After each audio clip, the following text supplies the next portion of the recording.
Kita mulakan kuliah Maghrib malam ni dengan sama-sama membaca Ummul Kitab ila hadratin Nabi Muhammadin Mustafa Rasulullah sallallahu alaihi wasallam wa ala alihi kiram ashabul izam. Insyaallah Fatihah.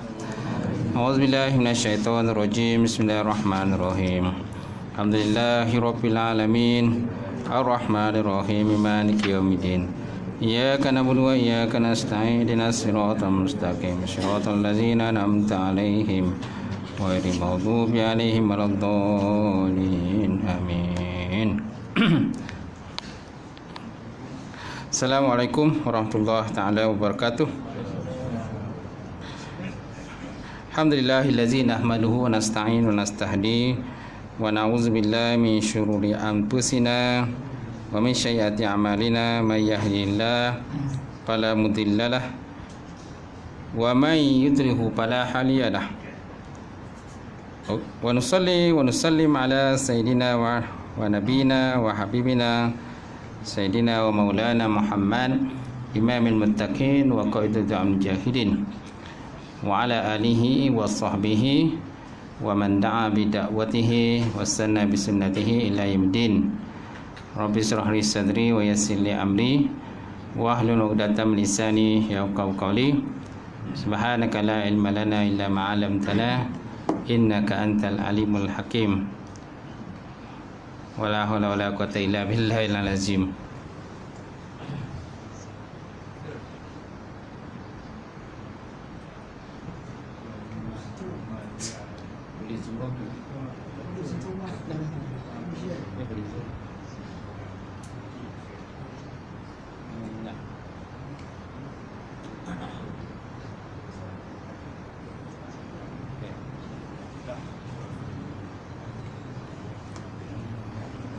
Benda tu boleh zoom lagi. Baik. Amma ba' fa inna asraqal hadis kitabullah wa khairan hadi Muhammad sallallahu alaihi wasallam wa syarrul umuril muhdatsatuha wa kullu muhdatsatin bid'ah wa kullu bid'atin dhalalah wa kullu dhalalatin finnar. Qala Allah Subhanahu wa ta'ala fi kitabil azim ba'da auzubillahi minasyaitonir rajim. Bismillahirrahmanirrahim. Yarfa'illahu allazina amanu minkum wallazina utul ilma darajat. Maksudnya orang-orang, Allah Ta'ala mengangkat orang-orang yang beriman dan berilmu di kalangan kamu akan beberapa derajat. Alhamdulillah. Ya mati tuan-tuan Al-Fadil, tuan-tuan Imam. Tak lupa juga Fadil Tuan Bilal. Kemudian Tuan Siap, pengurusi masjid, jawatankuasa masjid, muslimin muslimat yang dirahmati Allah. Alhamdulillah, kita panjatkan puji dan syukur Allah Ta'ala. Allah Ta'ala mengizinkan pertemuan kita sekali lagi malam ni untuk kita sambung kuliah fiqh solat Nabi yang sahih. InsyaAllah di muka surat apa tu? 168 dah. 168 baris disunatkan dalam solat maghrib. Okey, disunatkan dalam solat maghrib. Baik, kita masih dalam pembahasan berkenaan surah-surah lah. Surah-surah yang pendek ataupun panjang yang dibaca dalam solat. Qalam sanifur ta'ala wa nafa'na bi ulumihi fi darin amin. Nombor 2, disunatkan dalam solat maghrib baca surah yang pendek-pendek. Surah yang pendek-pendek. Hal ini berdasarkan kepada beberapa dalil. Antaranya adalah sebuah hadis daripada Abi Hurairah yang berbunyi, wa kana sallallahu alaihi wasallam yaqra'u fil ulayaini minal maghrib bi kisari al-mufassali. Maksudnya adalah baginda Nabi sallallahu alaihi wasallam membaca ia pada dua yang awal minal maghrib, daripada solat maghrib, bikisari mufassali. Bikisari maksudnya dengan pendek daripada surah-surah yang mufassal. Okay, surah-surah yang mufassal. Kenal surah-surah mufassal ni kita dah bahas lah yang lepas. Dah bahas kan? Dia ada 3 kategori tu. Mufassal yang panjang, mufassal yang sederhana dan mufassal yang pendek. Jadi Nabi SAW menggalakkan kita membaca surah-surah yang pendek, muqassar, bikisari mufassal, mana sependek-pendek surah yang mufassal. Baik. Dan dalil yang lain pula diriwayatkan daripada Sayyidina Jabir bin Abdullah menyatakan seorang lelaki Ansar pernah melintasi Muaz bin Jabal dengan membawa 2 balang air. Seorang lelaki Ansar pernah melintasi Muaz bin Jabal dengan membawa 2 balang air. Ketika itu Muaz sedang mengimami solat maghrib dengan memulakan bacaan surah Al-Baqarah. Suratul Baqarah, Alif Lam Mim kan. Zalikal kitabu la raiba fihi hudal lil muttaqin. Okey, dibaca suratul Baqarah. Lalu lelaki tersebut bersolat, menyudahinya solat dan beredar daripada situ. Dalam keadaan Muaz tadi masih bersolat ataupun masih mengimamkan solat. Peristiwa tadi lalu sampailah kepada baginda Rasulullah sallallahu alaihi wasallam. Maka baginda bersabda kepada Muaz, "Wahai Muaz," dia kata, "apakah engkau ingin menjadi tukang fitnah?" Wahai Muaz, adakah engkau nak jadi tukang fitnah? Mengapa engkau tidak membaca surah Al-A'la ataupun surah Asy-Syam dan seumpamanya? Okey. Jadi benda ni sebenarnya dah dibahasan belakang lah. Hadis ni pun dah sebut di belakang muka surat berapa tuan-tuan? Tuan boleh tengok surah apa? Muka surat berapa tu? Berkenaan dengan Muaz ni. Ada? Muaz di muka surat 160. 160. Siapa lelaki itu tuan? Hiram. Hiram namanya, yang ingin pergi menyiram pokok kurma. Disebut di muka surat 160 namanya Hiram.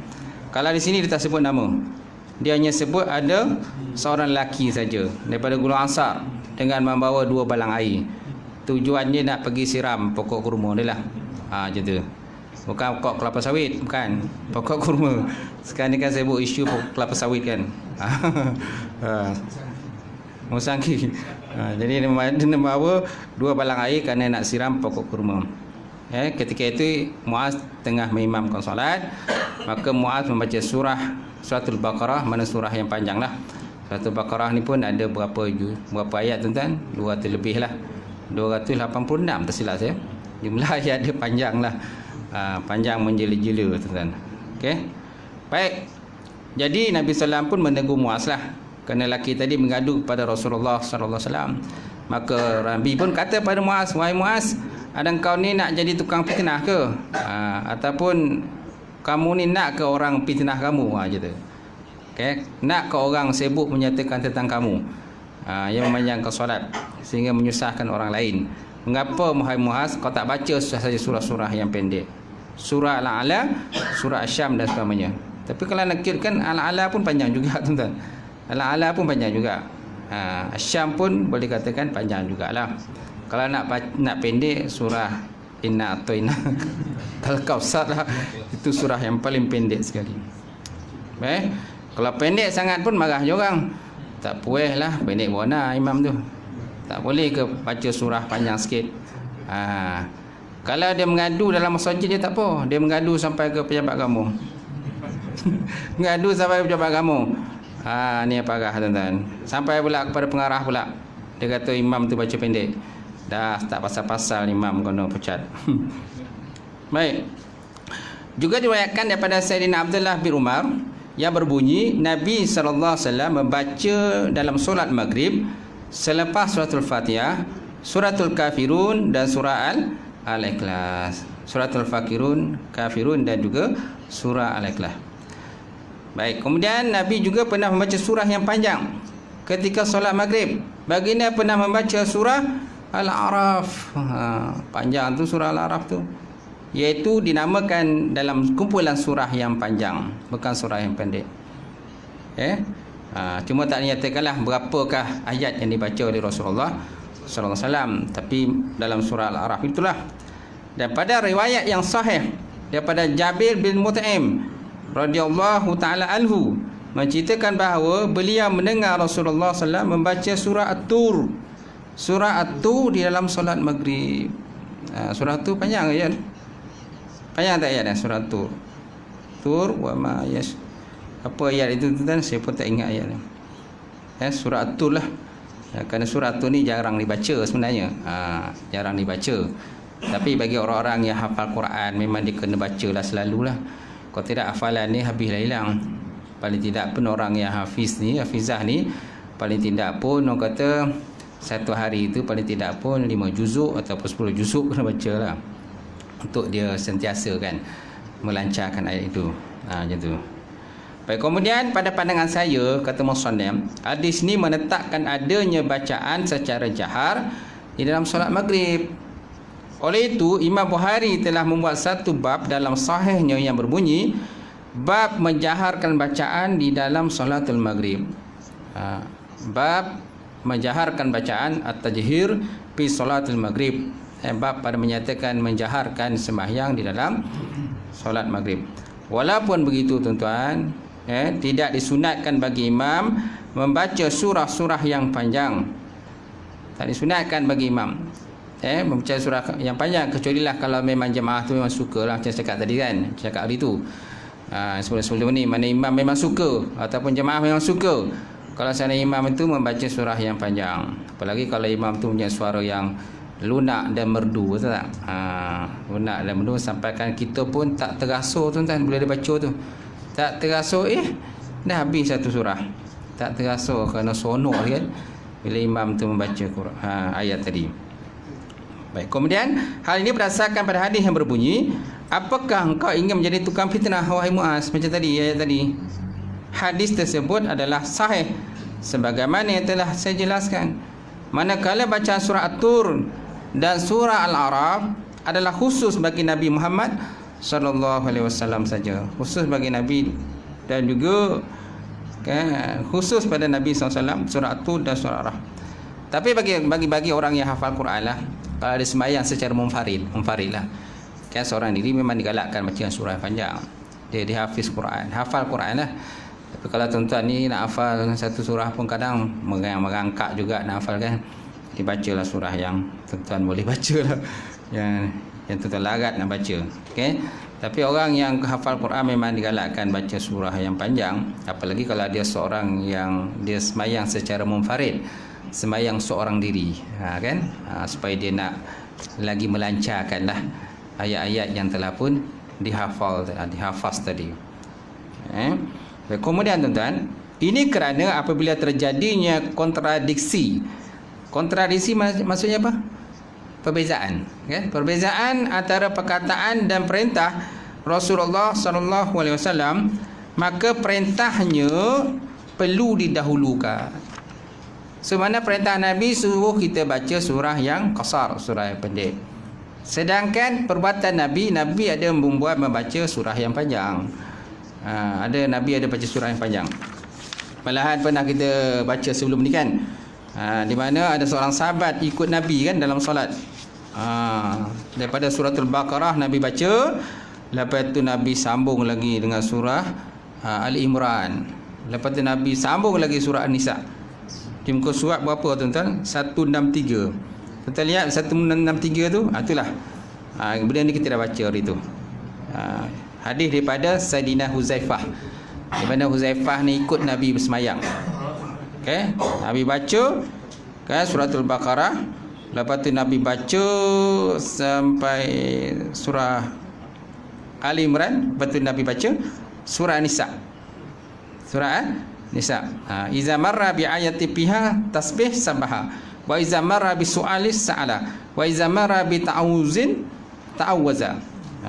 Apabila Nabi sampai pada ayat yang terdapat padanya kandungan berkenaan dengan tasbih sabaha, maka Nabi pun bertasbih. Wa iza marra bi su'al, bila Nabi sampai pada ayat yang ada bentuk permintaan, permohonan kepada Allah, sa'ala, maka Nabi mohon kepada Allah. Kan? Baris yang ketiga tu, surat 160. Wa iza marra bi ta'awuzin ta'awaza. Dan bila Nabi sampai pada ayat mengandungi ta'awuz, memohon perlindungan daripada Allah Taala, maka Nabi ta'awuza. ta'awaza, Nabi memohon keampunan, perlindungan daripada Allah Subhanahu wa taala. So mana tuan-tuan, apabila terjadi perkataan Nabi, kan, perbuatan Nabi dengan perintah Nabi, so mana didahulukan? Mana perintah Nabi itu didahulukan, walaupun Nabi ada melakukan perkara tersebut. Nabi buat itu kerana khususiah kepada baginda Rasulullah sallallahu alaihi wasallam. Kita tak mungkin nak boleh capai tahap kelebihan yang ada kepada Rasulullah sallallahu alaihi wasallam. Baik, kemudian hal ini jelas bagaimana yang digariskan dalam ilmu usul fiqh. Kemudian yang ketiga, disunatkan di dalam solat Isyak. Okey, disunatkan dalam solat Isyak membaca surah-surah yang pendek seperti surah At-Tin, Wat-Tin waz-Zaitun, wa Turi Sinin, wa Hadzal Baladil Amin. Okey, surah At-Tin, Wat-Tin waz-Zaitun, buah tin dan juga buah zaitun. Dalilnya daripada Sayyidina Al-Bara' bin Hazif menyatakan bahawa saya mendengar Nabi SAW membaca surah Wat-Tin waz-Zaitun dalam solat Isyak, dan saya tidak pernah mendengar seorang pun yang lebih baik suara ataupun bacaannya selain daripada baginda Rasulullah SAW. Itu mana Nabi punya suara yang baik. Tapi berkenaan suara Nabi yang baik ini jaranglah orang kata di-highlightkan lah. Jarang di-highlightkan berkenaan Nabi suara yang baik. Tapi dia seorang Nabi lah, tentulah punya suara yang baik. Takkan Nabi suara tak baik. Tapi di kalangan Nabi yang paling baik suaranya ialah Nabi Yusuf, Nabi Daud. Nabi Daud alaihissalam. Nabi Daud alaihissalam punya suara yang sangat merdu lah. Okay, bila dia membaca kitab Zabur itu, burung yang terbang di udara boleh jatuh. Boleh jatuh burung tadi. Kenapa? Kerana mendengarkan suara yang merdu daripada Nabi Daud alaihissalam. Baik. Kemudian pada khidmat saya, daripada hadis di atas dapat disimpulkan bahawa disunatkan bagi imam menyaringkan bacaan dalam solat Isyak. Begitu juga bagi mereka yang bersolat secara bersendirian, sama ada berjemaah ataupun munfarid. Bersendirian, kita pun digalakkan membaca surah dalam keadaan ataupun ayat dalam bacaan yang nyaring, jahar ataupun nyaring. Baik. Kemudian di samping itu, antara yang disunatkan dalam solat subuh pada Jumaat adalah membaca surah As-Sajdah pada rakaat pertama dan surah Insan pada rakaat yang kedua. Surah As-Sajdah kan, takkanlah tak hafal kan? Banyak kali baca dah, imam baca dah. Setiap kali subuh Jumaat kan imam baca. Alif Lam Mim kan, tanzilul kitabi la raiba fihi min rabbil alamin am yaquluna iftarahu bal huwal haqqu min rabbika litunzira qauman ma atahum min nazirin min qablika la'allahum yahtadun. Sampailah kepada sujud tadilah. Lepas itu, lepas sujud baca, bangun balik, tatajaba junubuhum anil madaji yad'una rabbahum khaufan wa tama'an wa mimma razaqnahum yunfiqun. Okey, sampailah baca habis. Separuh daripada kita ni dia shortcut. Shortcut. Kan, mana pada bangun yang kedua tu dia tak baca surah Al-Baqarah tu sampai habis. Dia kata kalau baca habis panjang ustaz dia tu. Tapi yang paling afdal kita baca sampai habis. Paling afdal lah baca sampai habis. Kemudian rakaat kedua barulah kita baca surah Ad-Dahri ataupun surah Insan. Kan, hal ta'ala al-insani hinum minad dahri lam yakun syai'am mazkura inna khalaqnakum min nutfatin amsajin nabtalihi faja'alnahu sami'an basira inna hadainahu sabila imma syakira wa imma kafura inna atadna lil kafirina salasila wa aglala wa sa'ira innal abrara yashrabuna min ka'sin kana mizajuha kafura. Sampai bila tu baca. Itu yang paling afdal, paling baiklah. Tapi disebabkan masing-masing pun nak cepat, tu tak? Nak cepat. Jadi semua-semua dah kelang kabut. Itu yang shortcut itu. Tak habis pun pada bangun yang kedua tu, tak habis pun baca surah Sajadah. Sajadah tu dia punya sambungan tu pada rakaat yang bangun yang ketiga tu. Kan? Yang ketiga tu dia baru dihabiskan. Okey. Baik Kemudian di samping itu, antara yang disunatkan dalam solat subuh pada Jumaat adalah membaca surah Sajadah pada rakaat pertama dan surah Al-Insan atau Ad-Dahri pada rakaat yang kedua. Hal ini berdasarkan pada hadis Abu Hurairah radhiyallahu taala anhu yang berbunyi, Nabi membaca surah As-Sajdah dan surah Insan ketika solat subuh pada pagi Jumaat. Pada pagi Jumaat lah.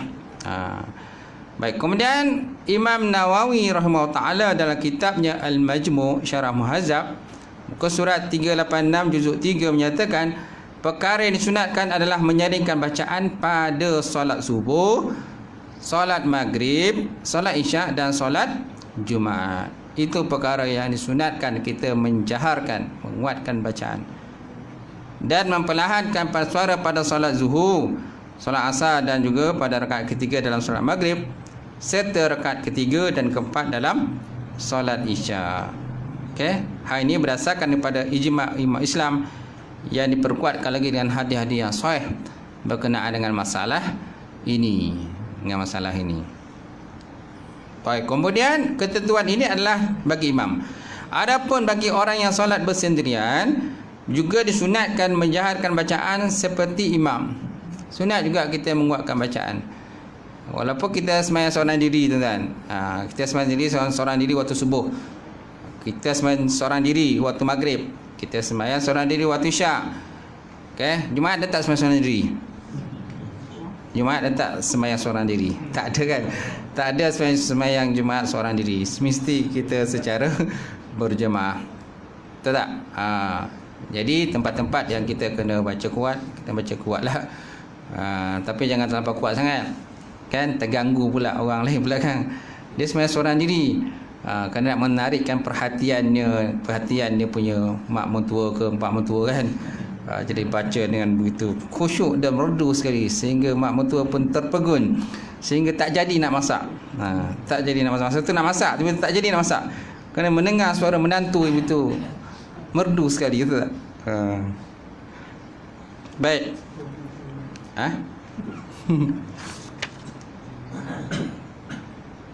Kemudian demikian ketentuan ini menurut pendapat kami Asy-Syafi'iyah mana di kalangan pendapat ashab pengikut pada Imam Syafi'i rahimahullah taala dan juga jumhur ulama. Jumhur mana kebanyakan ulama lah. Bahkan menurut Al-Abdari ketentuan ini adalah merupakan pendapat semua di kalangan ulama. Semualah. Apalagi dalam empat mazhab kan. Syafi'i ke Maliki ke Hambali kan. Semuanya dalam keadaan begitulah bacaan dia. Cuma yang bersisih tu masalah contohnya baca bismillah sama ada kuat atau tak kuat, itu yang jadi pilihan. Tapi dalam bab-bab lain tu banyak persamaannya dengan mazhab Imam Syafi'i. Baik. Kemudian umat Islam juga telah berijma' bahawa disunatkan bagi makmum mensirkan bacaan dan makruh menyaringkannya sama ada dia mendengar bacaan imam ataupun tidak. Okey, disunatkan bagi makmum mensirkan bacaan. Sir mana memperlahankan bacaan, dan makruh pula dia menyaringkan bacaan sama ada mendengarkan bacaan imam ataupun tidak. Kecuali lah kalau dia itu orang mubalik. Bermakna mubalik.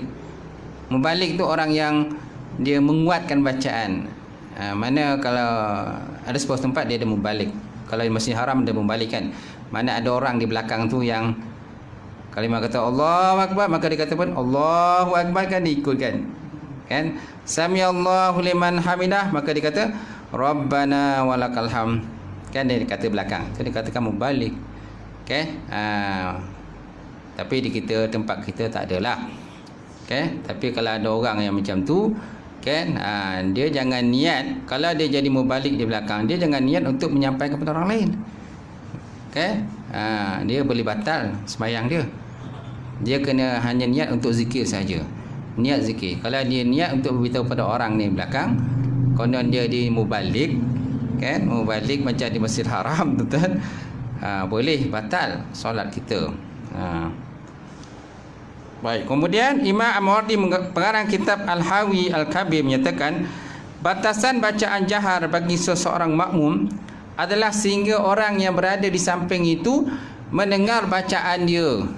Ini dia punya kata had ataupun batasan kepada orang yang menjaharkan bacaan, yang berada di sebelah kita.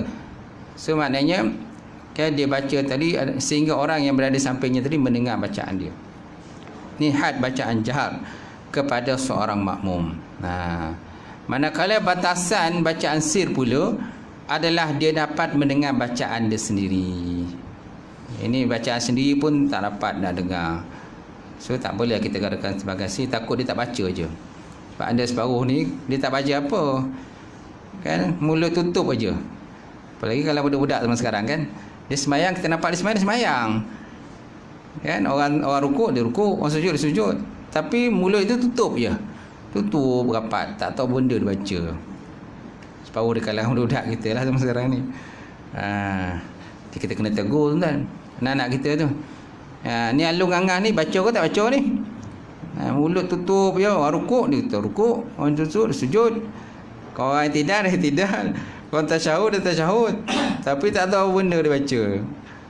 Dia baca dalam hati je. Ustaz, tadi Ustaz cakap sunat mensirkan bacaan kan? Lepas tu makruh membuatkan bacaan. Jadi kat mana tu? Yang mana makruh?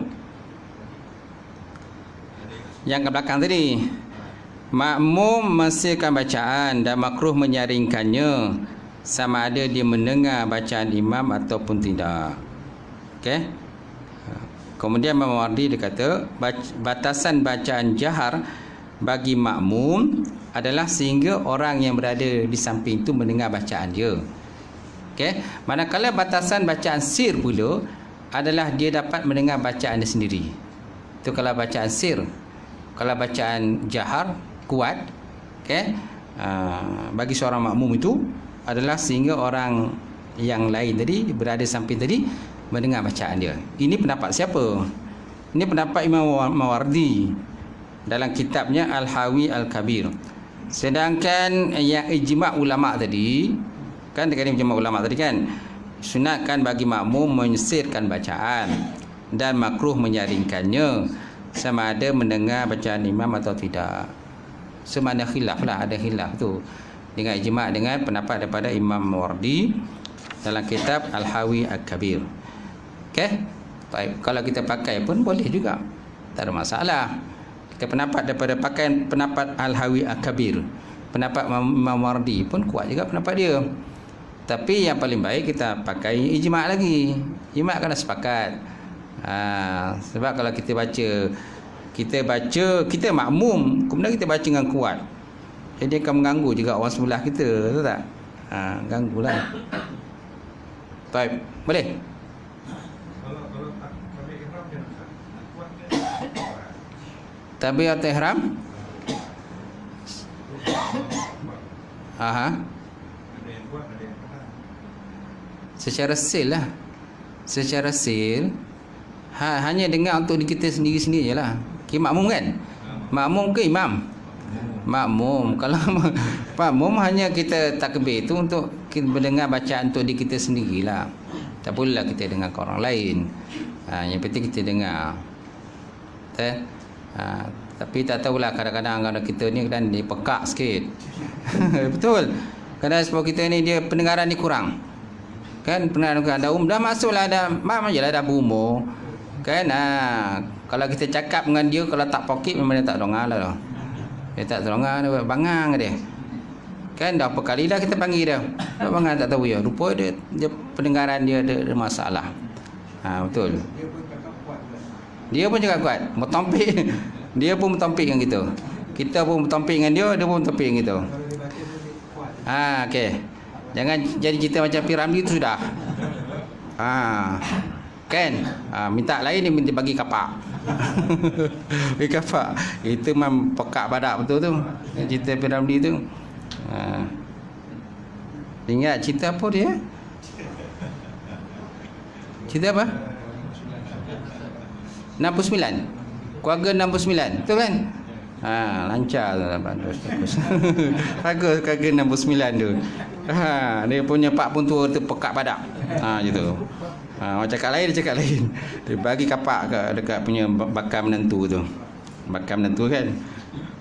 Baik, kemudian ada pun dalil yang menunjukkan kemakruhan bacaan jahar nyaring makmum adalah seperti yang diriwayatkan oleh Imran bin Hasin yang berbunyi sesungguhnya Rasulullah sallallahu alaihi wasallam sedang menunaikan salat zuhur. Pada ketika itu terdapat seorang lelaki membaca surah Al-A'la di belakang baginda Rasulullah SAW. Dia membaca dengan kuat. Dia baca dengan kuat surah Al-A'la. Apabila selesai solat, maka baginda bertanya, siapakah di antara kamu yang membacanya tadi? Siapa belakang tadi yang baca dengan kuat tadi surah Al-A'la tadi? Sabbihisma rabbikal a'la allazi khalaqa fasawwa allazi qaddara fahada wallazi akhrajal mar'a. Surah Al-A'la itu. Sesungguhnya aku merasakan bahawa ada dari kalangan kamu yang mengganggu akan bacaanku, kata Rasulullah sallallahu alaihi wasallam. So imam pun terganggu tuan-tuan. Kalau baca makmum baca dengan kuat. Kalau macam tu tuan-tuan, suruh je makmum jadi imam. Senang. Jadi imam letak jawatan, bagi makmum jadi imam. Senang. Kenapa? Kerana bacaan dia lagi kuat daripada imam baca slow. Baca tak kuat kan? Lepas tu imam pula dia punya tune tu slow kan, gitu. Tapi bukan imam sinilah. Imam lain. Ada kau imam tu kono? Tak ada kan? Kebetulan tu, kebetulan. Betul tak? Tak apa, nanti belajarlah, belajar mengendalikan suara. Mengendalikan suara, menaikkan suara. Betul tak? Menaikkan suara supaya jemaah-jemaah lain kan berpuas hatilah. Kita nak puas hatikan semua orang ni memang tak dapat lah. Betul tak? Nak semua puaskan hati semua orang memang tak dapat tuan-tuan. Jadi kita ikut pada kemampuan kita.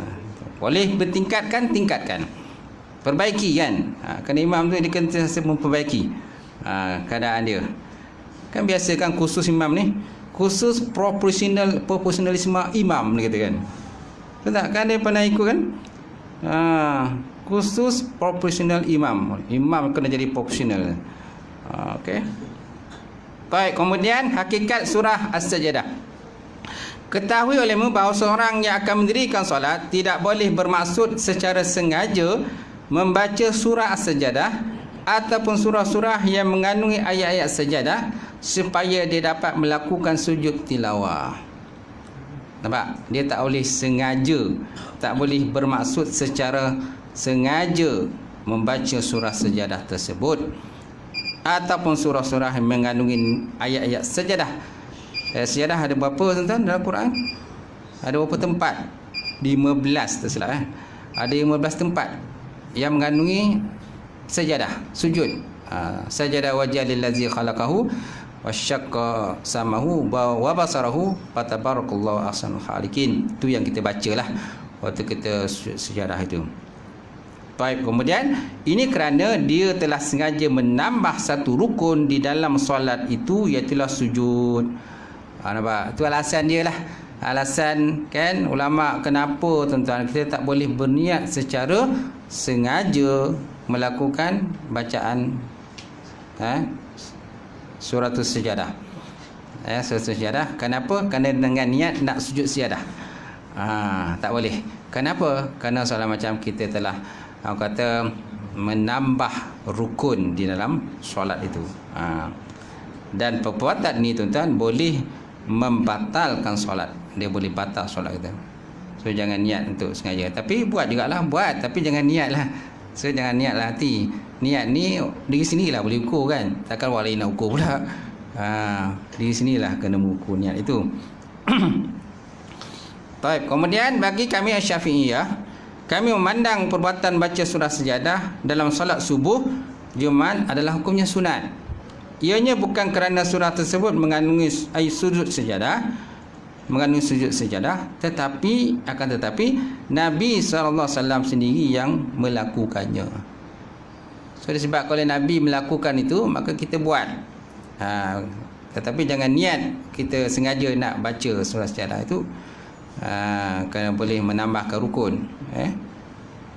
Baginda membiasakan diri membaca surah sajadah pada solat subuh pada pagi Jumaat. Sampai gitu, baginda juga membiasakan dengan baca surah Al-Insan, Al-ata 'alal insani hinu minad dahri lam yakum syai'an mazkura inna khalaqnal min nutfatin amsajim nabtalihi faj'alnu sami'an basira. Sampai habislah. Sampai habis.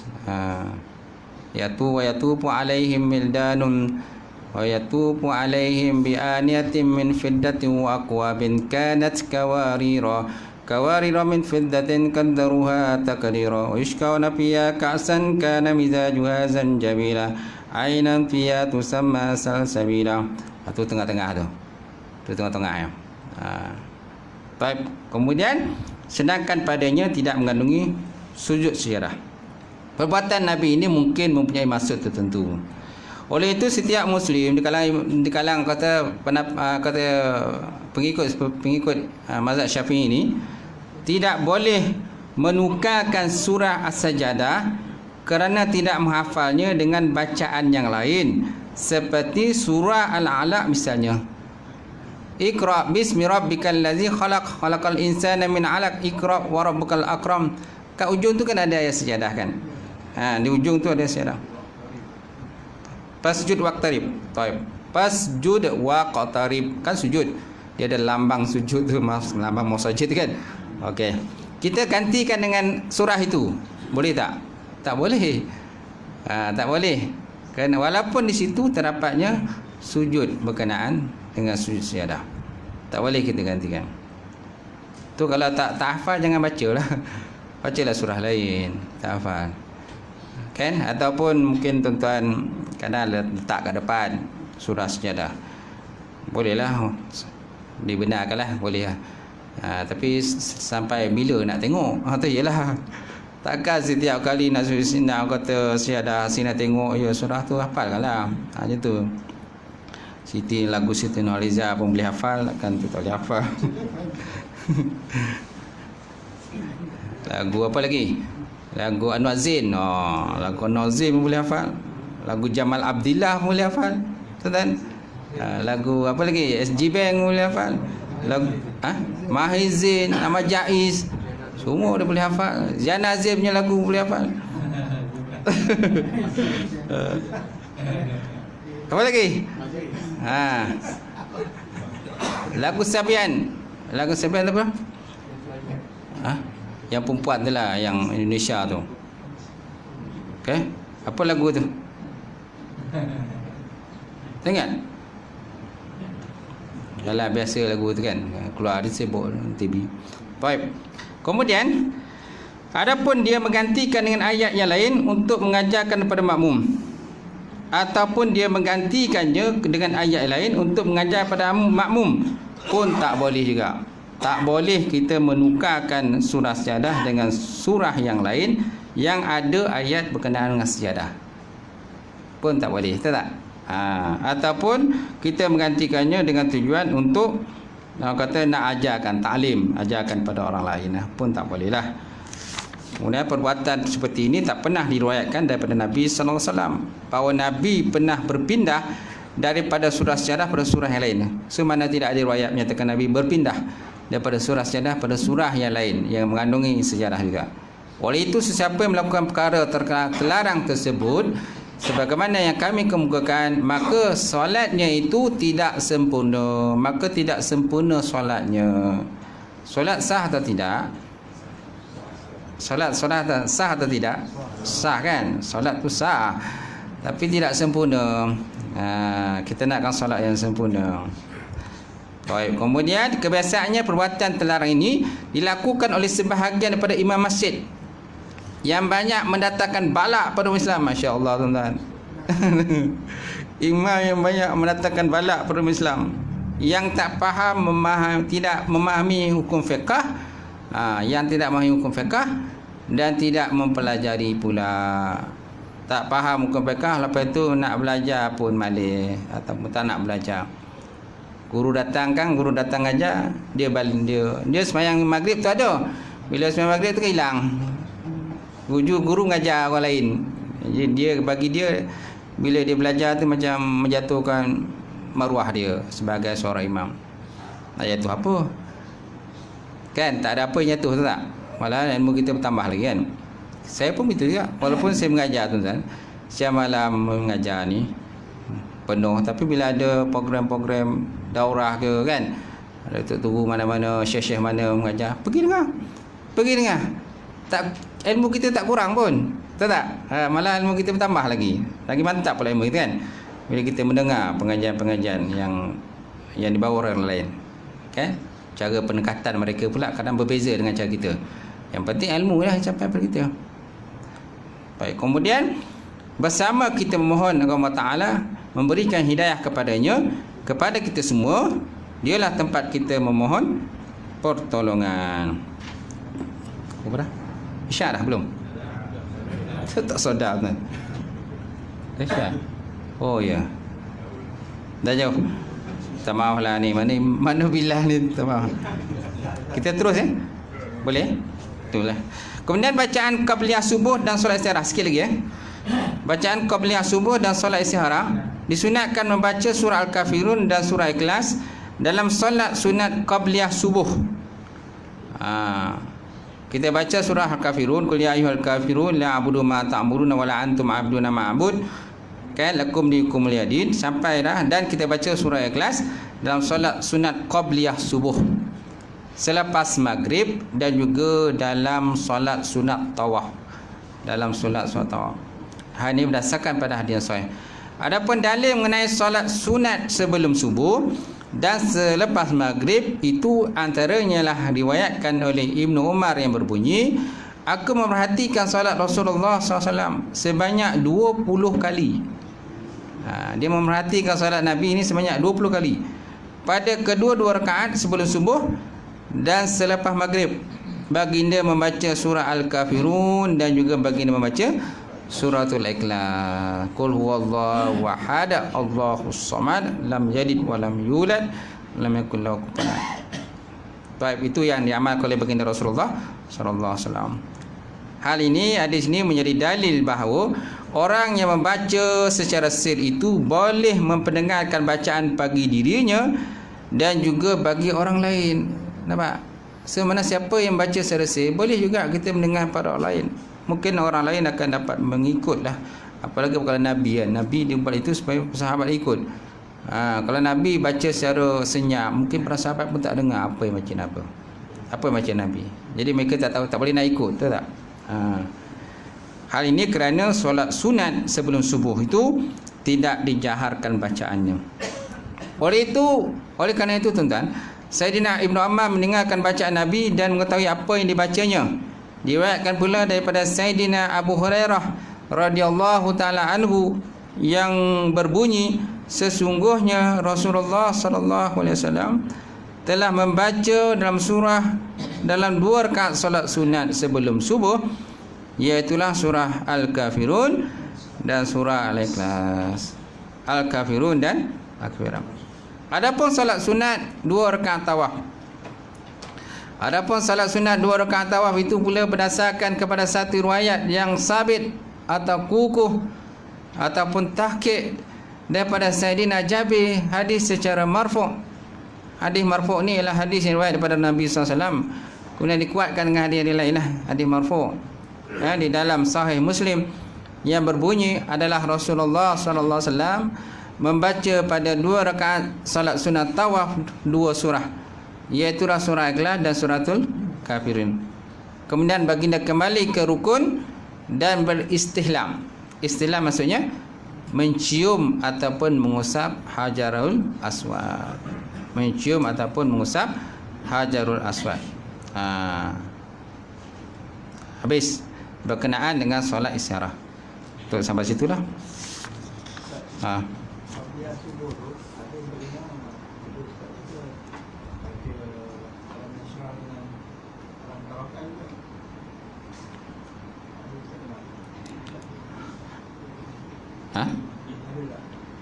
Tak ada.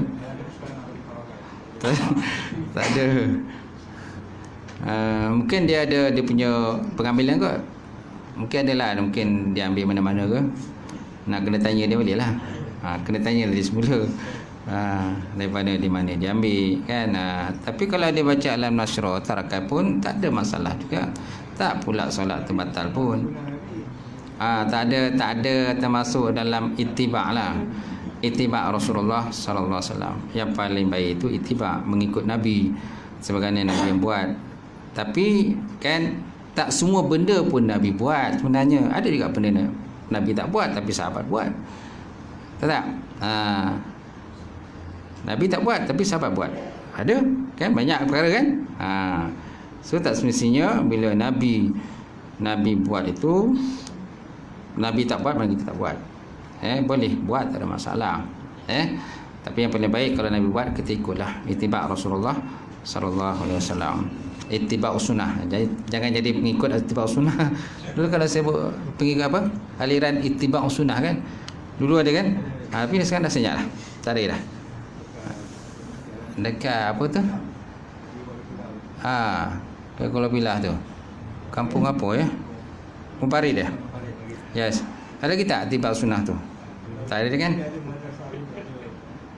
Tu. Kan saya buat ittiba' sunnah. Saya betul tak tahu sangatlah kena ittiba' sunnah tu. Berkenaan dengan surah istikharah apa situlah. Wallahu a'lam bis-shawab wa ilaihi marji'un.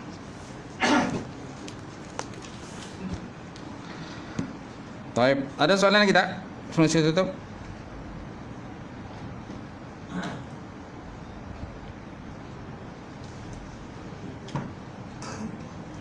Ada? Tak ada? Okey, tak ada itu. Auzubillahi minasyaitonirrajim. Bismillahirrahmanirrahim. Alhamdulillah rabbil alamin wassalatu wassalamu ala asyrafil anbiya'i mursalin wa ala alihi washabbihi ajmain. Allahumma zidna ilman nafi'a wa yaqinan sadiqa ma'al taqabbala rizqan halalan mubarakatan katsira wa sayyana fataya alim nawlana qulubana bi nuri ma'rifataka wa aftahna ta'rifin. Allahumma faqihna fid din, Allahumma faqihna fid din. Allahumma ijma'na hadza jam'al marhuma wa tafarruqana min ba'di tafarruqal ma'suma. Allahumma inna na'udzubika min ilmin la yanfa' wa min qalbin la yakhsha wa min nafsin la tashba wa min du'ain la istajaba laha bi rahmatika ya arhamar rahimin. Allahumma barik lana fi Rajab wa Sya'ban wa balighna Ramadan ya arhamar rahimin. Rabbana atina fid dunya hasanah wa fil akhirati hasanah wa qina azabannar. Subhana rabbika rabbil izzati amma yasifun wa salamun alal mursalin. Alhamdulillahi rabbil alamin. Taqabbalallahu minkum.